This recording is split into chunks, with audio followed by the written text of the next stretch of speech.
into our private sector reformation. It will be lopsided.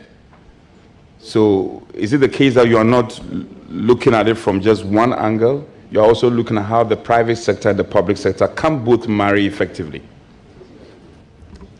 Thank you very much, Mr. Chairman. Earlier on, I mentioned that the public sector cannot be reformed without engaging the private sector. So there should be an engagement between the public sector and the private sector. Thank you. Mr. Chair, this will be my last one. Honorable Lydia, you know, a number of interventions have started by the previous administrations, including His Excellency John Dramani Mahama, His Excellency Atamis. They all did something. They intervened one way or the other. So, with the benefit of hindsight, in terms of policy and legislation, specific to this, policy and legislation, what will you do differently?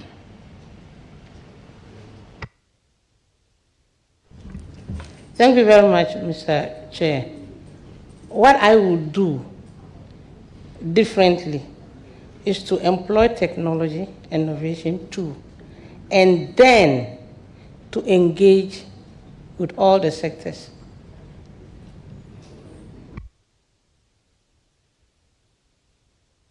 Thank you very much, Leader.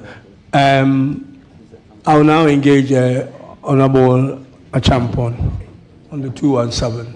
Same. Mr. Chairman, thank you very much for coming back to me. Honorable Leader, congratulations. Thank you. I have a quick intervention.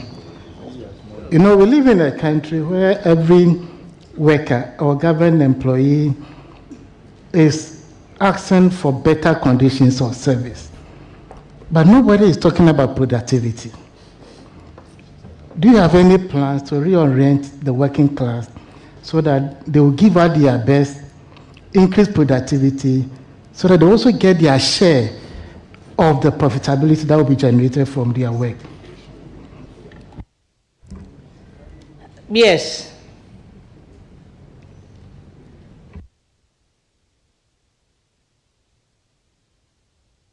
Thank you.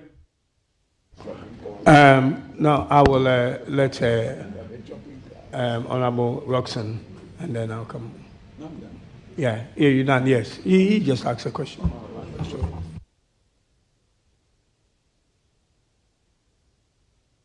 Yeah, Honorable Roxanne, please. Chairman, thank you. My wife.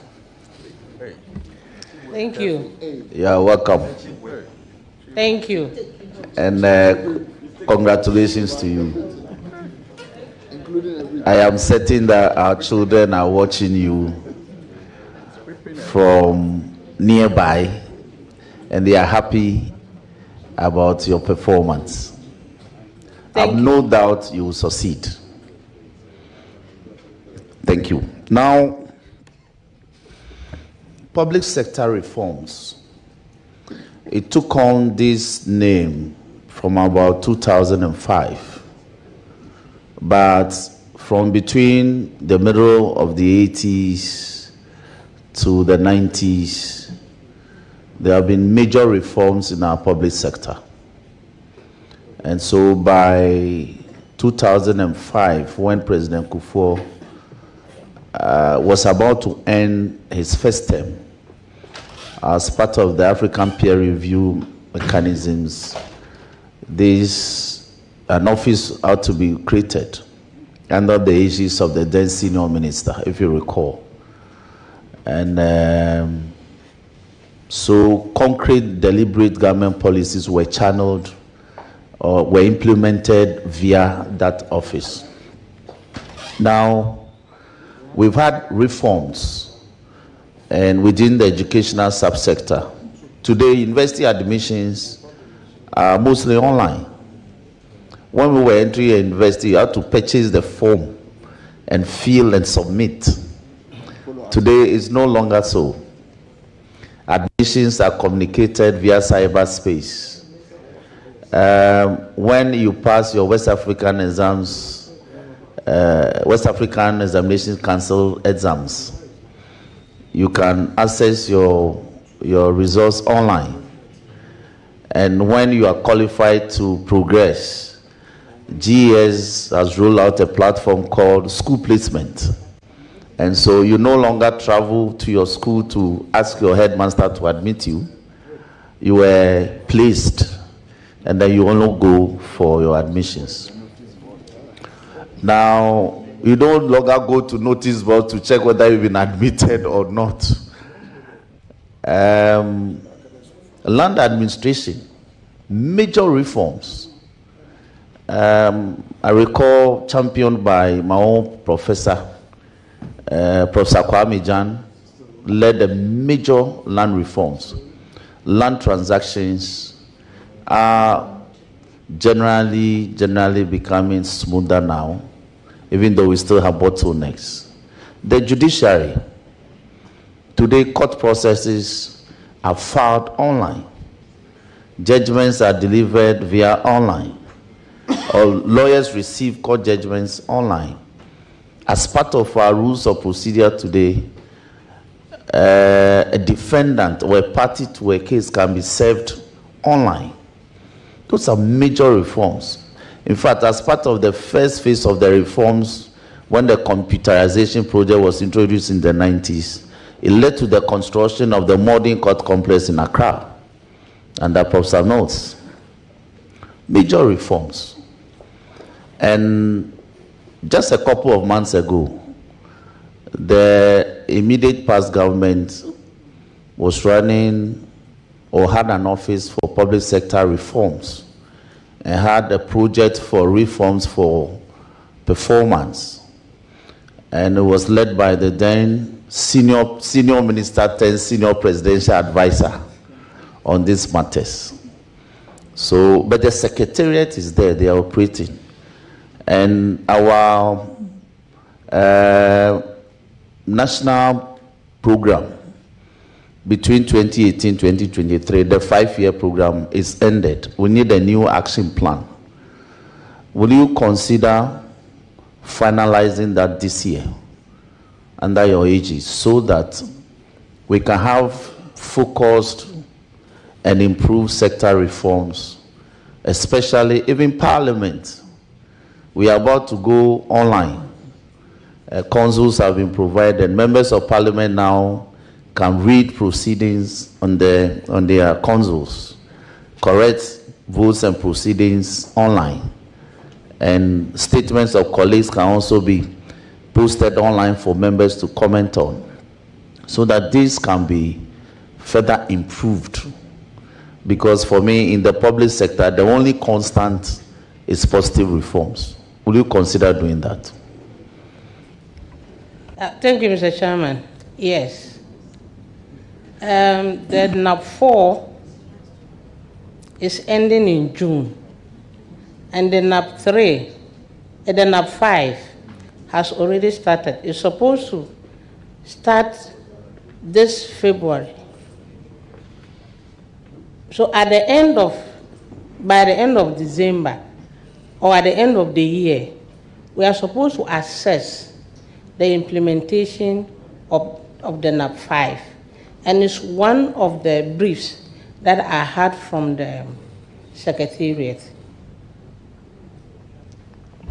Good. One other area within our public subsector that I think also will need your attention in terms of policy implementation is our BEPS and DEPS registry. I think it should consider rolling out a program where BEPS are captured contemporaneously, records of childbirth. They are captured and certificates are produced contemporaneously. You don't have to go for weeks and months before you get the certificate for the birth of your child. So should be deaths. so that in our hinterlands, with an app, when the event occurs, it's entered, it's registered online, and a certificate online is generated. So this pension for people for amending birth certificates or date of births to cheat the system will stop. I believe if you do that, it will generate revenue, it will bring sanity, it will bring major reforms in that subsector. Because you recall, the issue of birth certificate became a subject of a Supreme Court matter for which there's an existing decision. Will you consider doing that for us? Thank you, Mr. Chairman. Yes. And if you look at it currently, you can register your health insurance online, so it can be done. Thank you. And finally, will you consider introducing some reforms in our school feeding program so that we can monitor how the implementation of that program is impacting the schools? Because as a member of the Public Accounts Committee, a lot of issues have been raised regarding the actual impact on our children in the schools. So that, for instance, where a caterer is supposed to provide meals to the DA primary school in Todome, in Southern, a simple app should be able to tell that, yes, today, Monday, the caterer did provide meals and of a certain quality to the children. It will cut the issues of caterers being given money to provide food, and yet they don't provide the right quantities, the right quality. The app will be a monitoring mechanism for circuit supervisors to tell whether this a social intervention program is being delivered as intended by government or not. Yeah, thank you, Mr. Chair. Yes. If we are able to provide the infrastructure that will help us to monitor the school feeding and other things, it will go a long way to bring accountability and transparency in the system. Thank you. Finally, the other area I want you to consider reforming is again within schools, but the secondary school subsector. Feeding by or provision of food items to our secondary schools. It's a major focus of the Auditor General. And within the past couple of years, he's flagged in many schools, because the center may direct that, for instance, Peking Secondary School should be provided with 100 bags of rice. The supplier ends up providing 60 bags of rice. Because they need the food, they are unable to reject. They hope that the shortfall of 40 bags will come. It never comes. But if you roll out some reforms in terms of an app to monitor, to track when these food items are supplied, we can check that the correct quantities are supplied and on time, and also the quality. You must have heard recently that there were issues raised by the Auditor General regarding some expired food items provided to some schools. This reform that I'm asking you to consider implementing will also check that the quality of the food, the items, the efficacy, everything, manufactured, everything will be checked. So we can have an instantaneous way of determining if anybody will want to cheat the system. You consider reviewing that system for us, won't you? Thank you, Mr. Chair. As I said earlier, I will work with the communication minister so that we provide the infrastructure that can do that for us. Thank you. Chairman, on this note, I want to wish my wife all the best.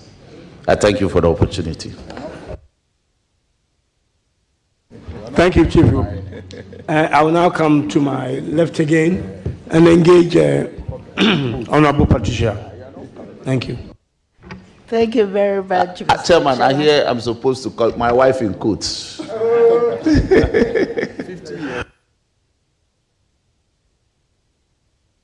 Thank you very much, Honorable Chairman. Honorable Lydia, adding my voice to the numerous people who have congratulated you, and I must say that I'm proud of you as an individual who, among the very few women that have been appointed,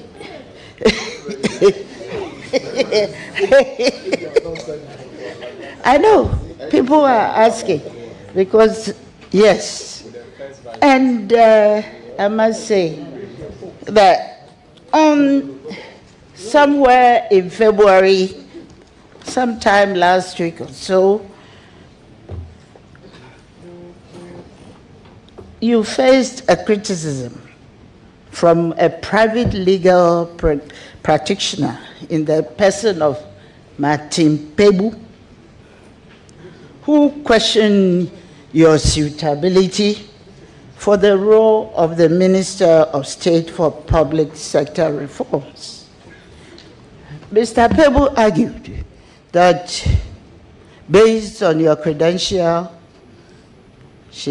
you lack the necessary experience to lead the ministry effectively. Do you think this comment stems from the patriarchal nature of Ghana? And if not, how are you going to position yourself to prove him wrong? Thank you. Thank you very much, Mr. Chairman, and thank you, my sister, for that observation. It is when people are in the public domain, everybody has the right to express his or her opinion. I started my career as a staff nurse, rose to the rank of a senior nursing officer. I have been in the public service for not less than 15 years. From there, I went to NADMO. I worked as a senior disaster management officer. My responsibility at the ministry is to collaborate and provide leadership so that the structures at the ministry will work. The president has interacted with me. He knows my capabilities, and I don't think he has made a mistake by appointing me as a public sector reform minister. And I want to assure Ghanaians and lawyer Martin Pebu that if it is about your experience, they would have asked professors to be the president of this country because they have a lot of experience, they have learned a lot, or the Minister for Health should have been a professor in health and not any other person. Thank you very much. Right, thank you. Honorable nominee. Honorable Chair. Honorable nominee. You provided us with your task clearance certificate, and I made an observation on it. And I realized that in 2023, you paid more taxes than in 2024. If I go through your CV, you don't have any extra business going for you. And I believe that maybe we'll have to cross-check and find out what kind of information did you provide them to give you that kind of, because the 2024, you paid something far less than what you paid in 2023. Thank you. Thank you very much, my sister. What really happened in 2023 was that the previous years, I didn't file my tax returns, so I was given a penalty to pay, and that rose the figure to that level. Thank you. Rightly so. There's something that I normally do, and it's since you are going to undertake public sector reforms, one of the questions that I would like to ask you, my sister, is whether you are very conversant with the Affirmative Action Act. Thank you. Thank you very much, my sister. Mr. Chairman, yes, I was part of the discussions. If you remember, when we went to Koforidua together, I was a friend to the committee, and I was part of the discussion. I can't read all the sections in that bill, but at least I have some knowledge about the Affirmative Action Bill. And it was one of the achievements of the NAP4 in 2023 and 2024. Thank you. Right, thank you very much. Then to follow up, may I know what you're going to do? Because you are very much aware that women's participation in politics and leadership still remains very low. So what initiatives will you push to encourage more women to take up those leadership roles? Thank you. Thank you, Mr. Chairman. And thank you, my sweet sister. I myself am a role model. If I give you my story, you would like to be like me. So I'm going to mentor young ladies in that ministry to become what they themselves aspire to be, and to encourage them. In the old English language, they will say the sky is the limit. But to me, there is something beyond the sky that you can go. And I will tell them so. Thank you. Thank you very much. Are you aware that under clause 15, there's a specific activity that your sector will have to undertake to ensure the gender equity or inequality, finally, and therefore, and then also make reference to the third schedule. So, my honorable nominee, I would like to find out from you, what exactly will you be doing? Because there's a specific responsibility for you to undertake that action. Thank you. Thank you, Mr. Chair. As I mentioned earlier, I've not been able to go through, and I cannot remember everything that is in that act. But as you have brought to my attention, I will go and read and practice it and make sure that whatever has been provided there is achieved for the interest of women and for the interest of gender. Thank you. That's exactly what I wanted to achieve.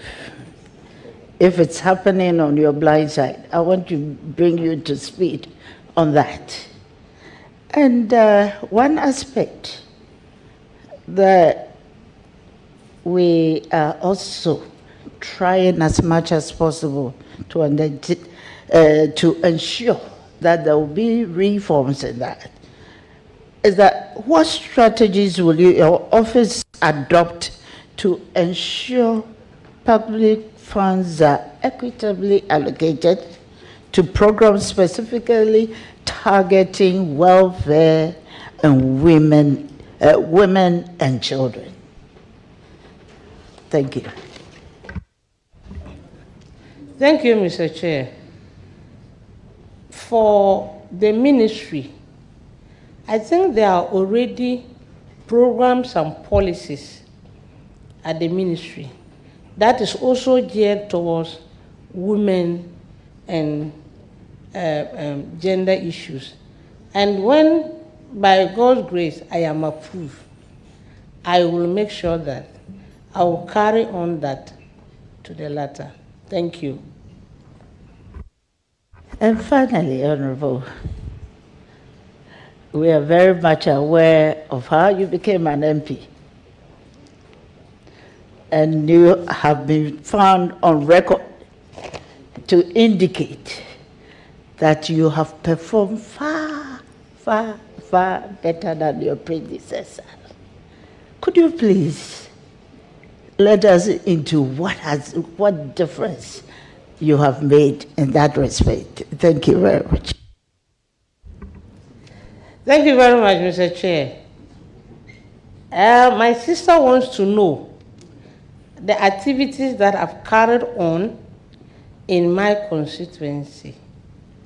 My constituency is a vast constituency.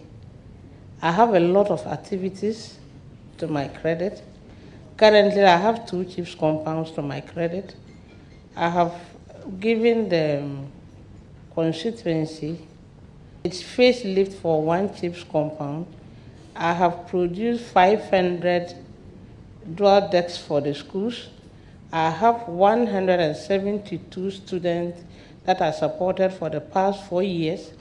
I have helped the education office for them to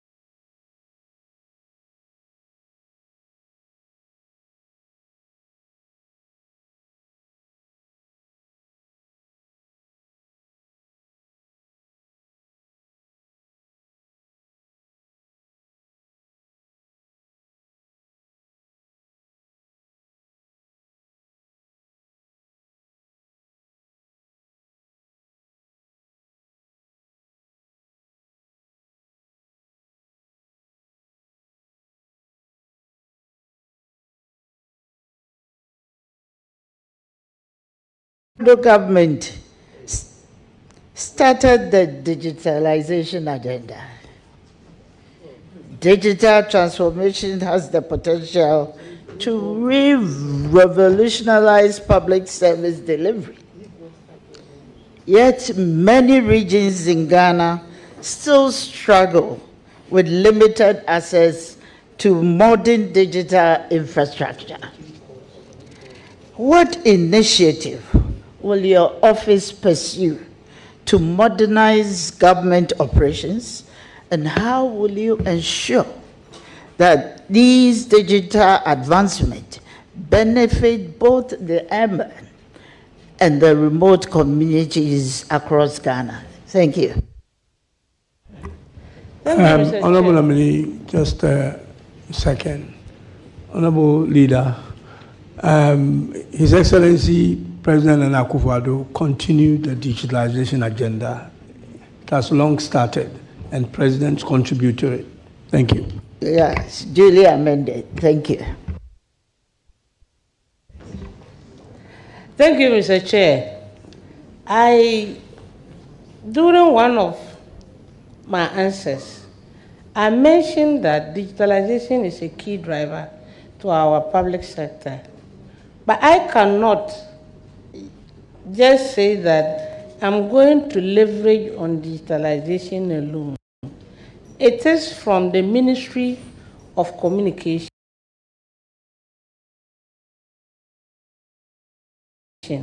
that will provide the needed infrastructure, that will provide the needed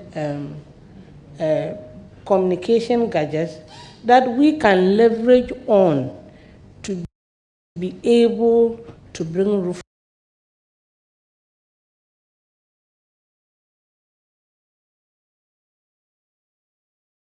reforms into the public sector. Thank you. I wish you all the best, my sister. I'm grateful, my sister. Thank you very much. I will now invite the Honorable Minority Leader, and then after I will wrap it up. Thank you.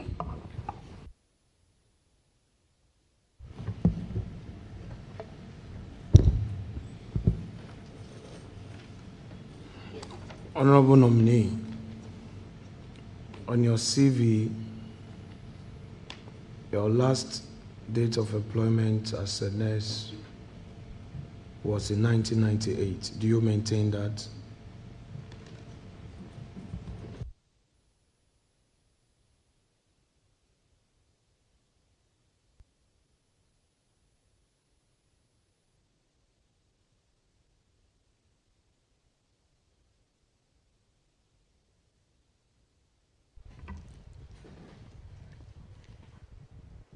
Thank you, Chairman. I don't know which page my senior leader is talking about. Page 2. Page 2 of my CV says that Educational background.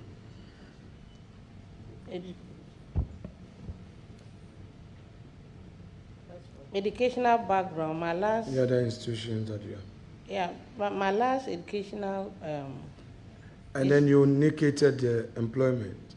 So I just want you to help me on that. That's why I said, do you maintain that? Yes. Okay. Now, you went to Central University to pursue a Bachelor of Science in Nursing between 2009 and 2011, correct?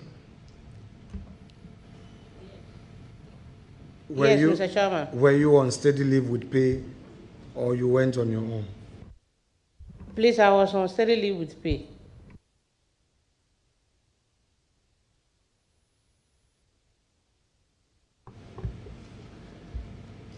Now go back to work experience. You have indicated that you worked between 2009 and 2011 as a nursing officer, Presbyterian Hospital, Boko, correct? Yes, Mr. Chairman. So, in other words, you left the nursing profession in 2011, correct? Yes, Mr. Chairman. You benefited from steady leave with pay, and upon graduation, you left the service, correct?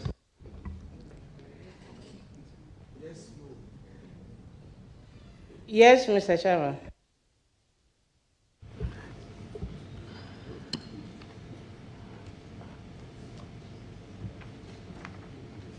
The state sponsored your studies, correct? Yes, Mr. Chairman. And after the state has sponsored your studies, you left the system, correct? Mr. Chairman, I didn't leave the system. I was not working as a nurse. I continue my education. No, Honorable Nominee, I am dealing with what you have stated on your own CV. So take it easy with me and appreciate what I'm saying. On your CV, work experience. In fact, you have signed on that page to authenticate the records, correct? Yeah, I need you to answer for Hansan. Yes, please. Yes. You benefited from steady leave with pay between 2009 to 2011, correct? What Bachelor of Science in Nursing. Nursing. Yes. What really happened was that I went to school in 2009, and my salary was stopped in 2010. Did you take a steady leave with pay? I took a steady leave with pay, but Boko Hospital didn't sign for me because it's a church institution, it's not a government institution. It was under the administration of the Presbyterian Hospital. So what about 2011? 2011, I sponsored myself in the school. Thank you. So you left the system soon thereafter? Yes, please. After graduation? So how many years did you practice as a nurse?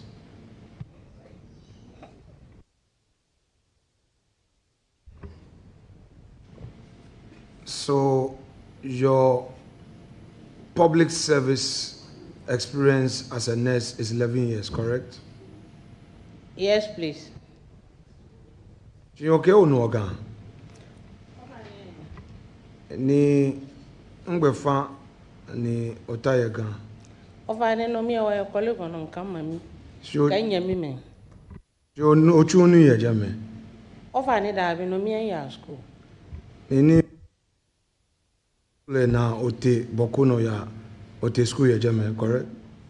Ofa ne ni ngbe middle school na ni ya chano ye new driving. Ngbe new driving na ni transfer ya send my secondary school ni ya gbe na. Ni ya chano ya Boko Nurses Training College. Ni ngbe ni ne ta cholete sixth form na. When Honorable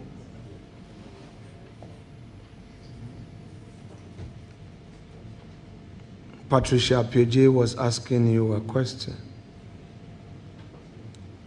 she conditioned her question. You did not condition your answer. I want to give you an opportunity to clarify. To help you, she said you had publicly stated somewhere that you have done far better than your predecessor. And the predecessor we know is your late husband. In your answer, you succeed.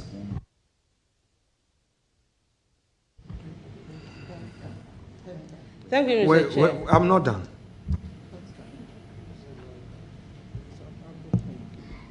Your predecessor, in this context, as I want to understand, is your late husband. Would you want to clarify who the predecessor you are referring to? Thank you, Mr. Chairman. My predecessor is not my late husband. My predecessor is the former Deputy Minister of Justice and Attorney General. Yes. Okay. Honorable Kienka. Okay, that's all right. He did one term. And yes, please. Your my dear did how many terms? He also did one term. So your issue of having done far better is only limited to Pengpa, not your husband, correct? Yes, please. Do I take it that it was a political statement? It was a political statement. You didn't really mean it. It's yes and no.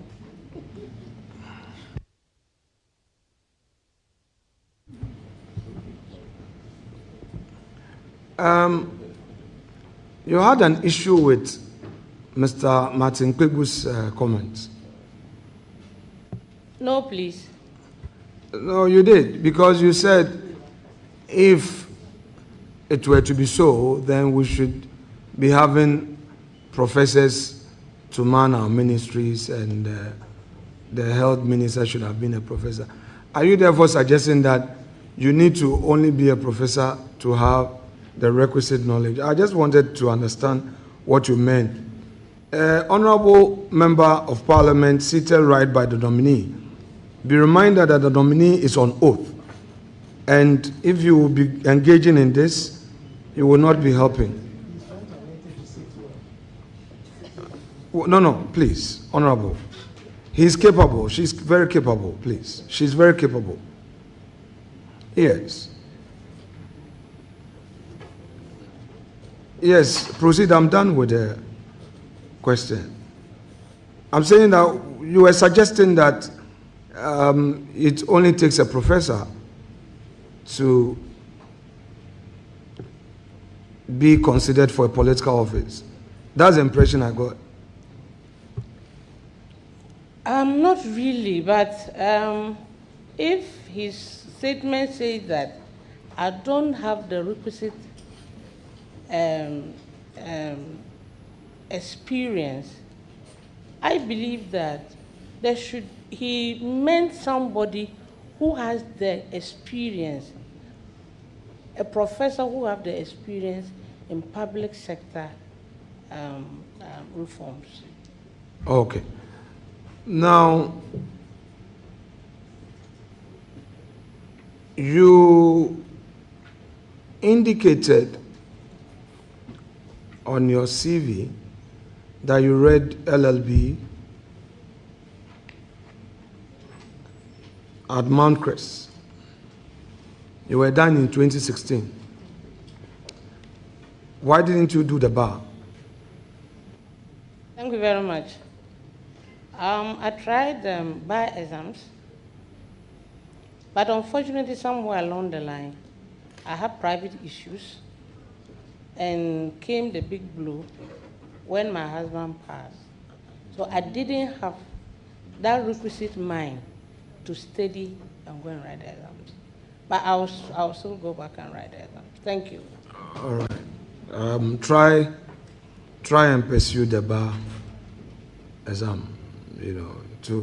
I'm sure you want to be called to the bar someday. Thank you very much, Senior, for your... I'm sure you want to be called to the bar someday.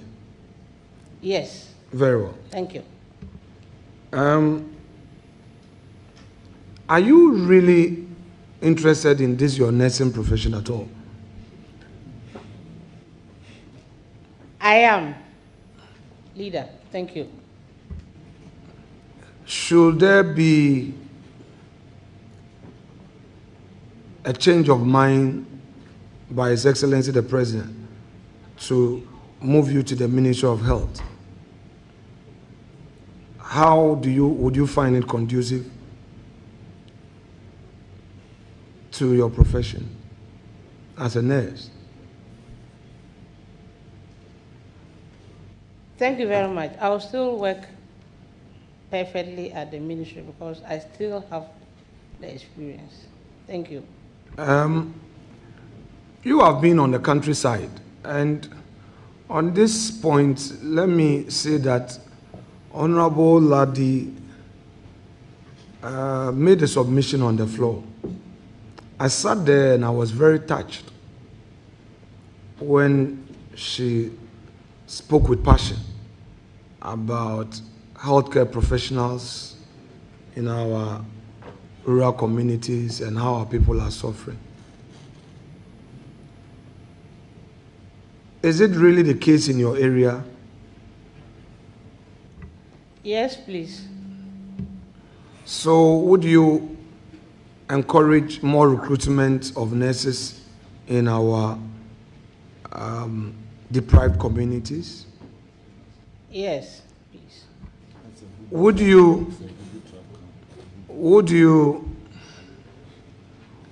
you find it disturbing a situation where, as you stated, there is a need to recruit more nurses, and that nurses have been recruited who are working, saving lives, and for some irregularities, supposedly, these nurses have to be sent home, as in dismissed. Would you find that disturbing? Because anytime a nurse is absent from a community, a life is in danger. You would agree with me on that? Thank you very much. I want you to answer without a partisan political heart. And your objectivity and your sincerity will shorten the process. I mean, I know you as a very sincere person. Yes, I will be hurt. Thank you. If somebody should die because Ernest didn't come to work. That assured, would you, as a public officer, I'm not even saying you being a minister of state, and I say so because only yesterday we were in government, and there were things that publicly we couldn't come out to say critique our government, but in-house we could make suggestions to government that, oh, this particular policy, we hold the view that it could be varied, it could be done this way. Considering your peculiar challenge in your own constituency and elsewhere that you know, would you engage government to have a second look at this directive to terminate the appointment of nurses who were recruited after the elections? Thank you very much, Mr. Chair. I think, respectfully, my senior colleague and leader, I've answered these questions sincerely, that it is about engagement, it's about understanding the issues, it's about we having a collective agreement as to how we recruit people into our services. That would help us. Thank you very much.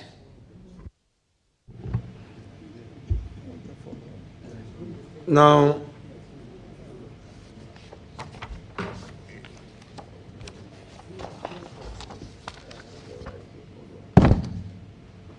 we obtained some information as part of our background check. And, you know, adverse findings about us or comments about us are like a bitter pill on our tongue. All of us politicians. Sometimes we are in self-denial, but those are bitter pills for healing. So take it in good faith. The little exercise I'm going to do. Is that okay? Don't be emotional about it. So your constituents were interviewed, and this is what they had to say about you. She is described as competent and capable leader with the ability to mobilize the grassroots. However, some of her constituents perceived her as indecisive, making her susceptible to external influences. This is a perception, but we are also in a perception-driven enterprise. Having heard this, and having regard to the fact that you are going to lead a public sector reform, what assurances do you have for those who perceive you as indecisive? Thank you very much, Mr. Chair. I believe that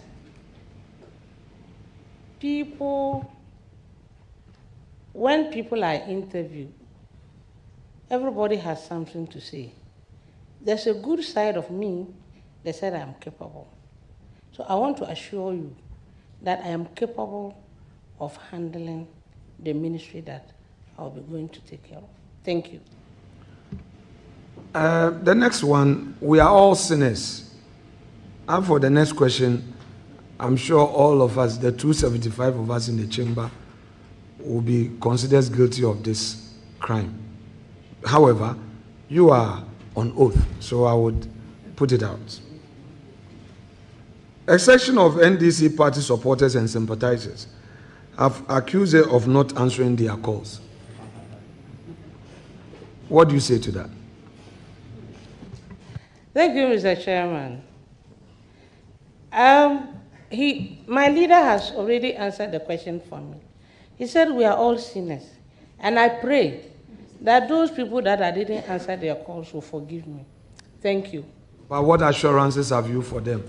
And I what want to remedial assure them measures? that I will work on it and I will now answer their call. Now, can honorable nominee, let me suggest to you what I have done. Maybe it will help. Sincerely speaking, it is practically difficult to answer all calls. However, we, this generation, have the benefit of this social media. So I have employed some gentlemen who are managing that communication and are getting swift responses, from the office and getting the problems resolved. At least not 100%, but at least they are always responding to the phone call and relaying and responding. So I think you can adopt it with the necessary modification to suit your peculiar situation in your area. So try it. It's worked for me because it can be very overwhelming, so that's about it. However, they conclude by saying that you are known to be calm, a good listener, polite, respectful, and you relate well with people, especially your chiefs. So I would want you to take that, as a compliment and take advantage of those virtues to do your work. Now, there is also an issue that I need to bring to your attention. One of your own referees, you have provided referees, and one of your referees describes you as humble, respectful, but states strongly that you ought to be assertive in your dealings. Your own referees, one of them. It says that you are humble, respectful, but you ought to be assertive in your dealings. What do you say to that? Thank you very much for all the narration and the compliments. Those who reveal who I am, I'm grateful. Once somebody says something about you, the person wants you to work on it. I will do everything diligently in my power to work on all those, my flaws. Thank you. Honorable nominee,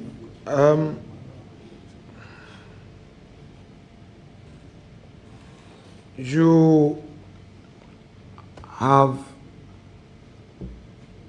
just been nominated for this public sector reform portfolio. By the way, where is your office going to be located? You said you received some briefing and all. Where are you going to have as your office? Thank you very much. My office is just opposite the Ministry of Finance, an extension of the President. Okay, that story building. Yeah, thank you. Very well. Now, the NDC manifesto, do you have with you? No, please. Should I give you an opportunity to have it, take it? Can we excuse you to bring the manifesto to the table?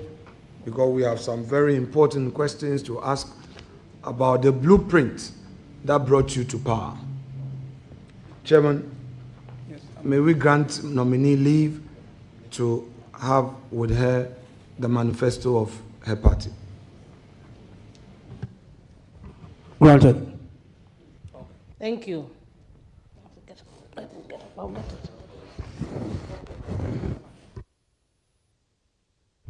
Please, Madam Nominee, please sit, please. Yeah, unless you want to stretch.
wait for the manifesto.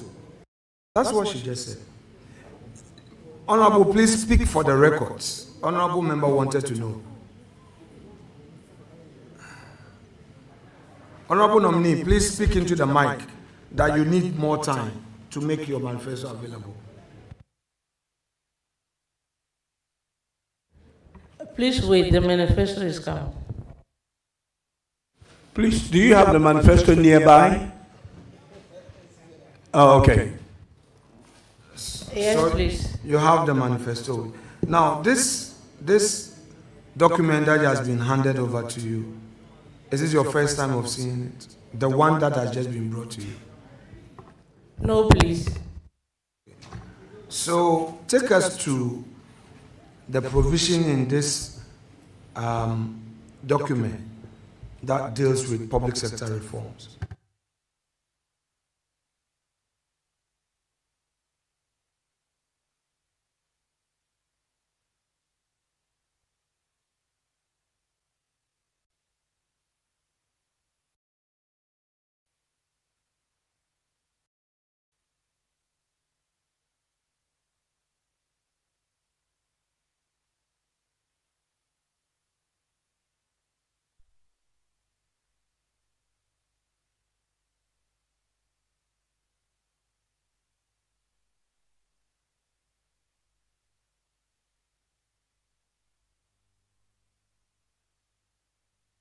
We can do some other exercise so that you can patiently take your time. Is that okay?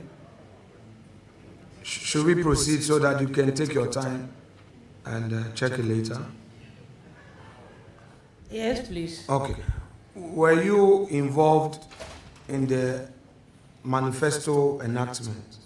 In the process of enacting your party's manifesto? Were you part of the process? Yes, no? No. Chairman, that will be all for the nominee.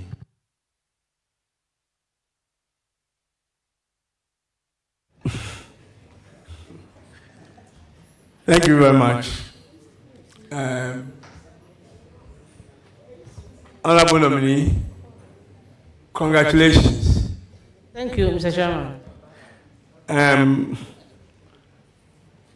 I know that we hold the manifesto dear to our heart, but it's not a driving license that you have to carry around. So if you don't have it, it's okay, but if you have it, it's fine.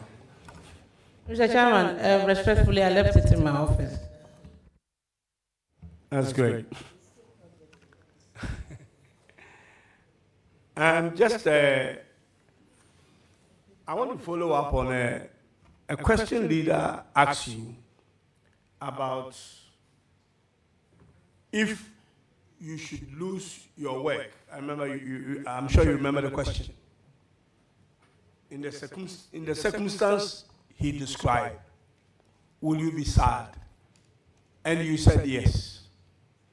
Now, let me ask you the same question in another way.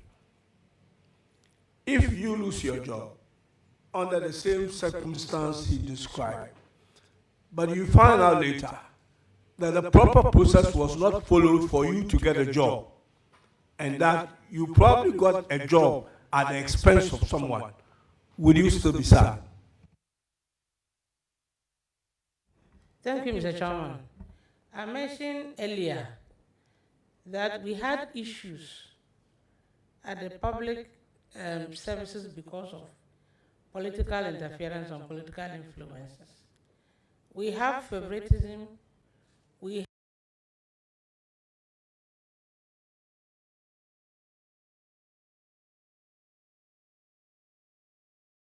have people that we've employed that are not supposed to be employed. So if, for instance, I was employed in a way that I'm not supposed to, I will not be sad, because that amounts to corruption, and that amounts to inaccountability. Thank you. Thank you very much. At this juncture,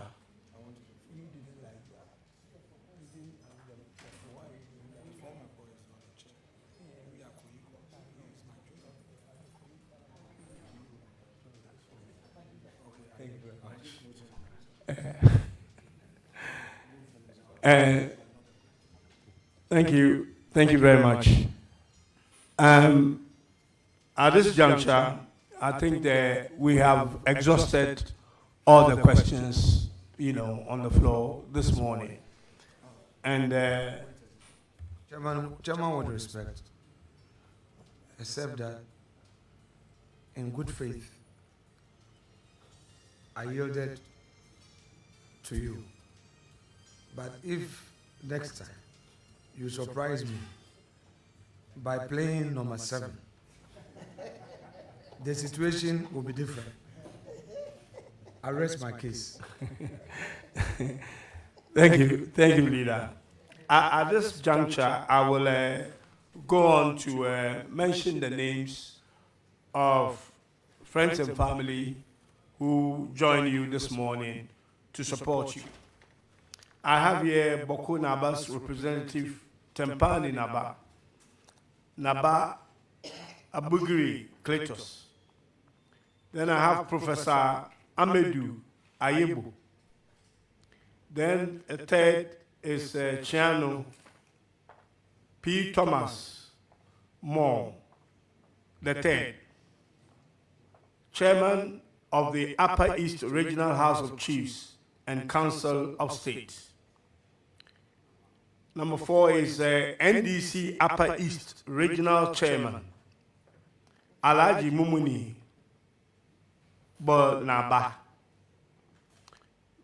Mr. Prince Atan Idrisu, Tempani Constituency Chairman, Madam Telma Esiama, Chief Director, Public Sector Secretariat, Fazia Yakubu, Upper East Regional Women Organizer, former Regional Minister, Upper East, James Tika. The number 9 person is Honorable Dominic Azimba Azuma with his wife, the former MP for Garu constituency. Alhaji Osman, Accra Bisa Chief, Dr. Kennedy Aton, brother of the nominee, and the last not the least, Mr. Mark Akudugu. Thank you for coming to support the nominee. Nominee, congratulations again, and you are discharged. You will hear from the committee. Thank you very much. Thank you very much, Mr. Chairman.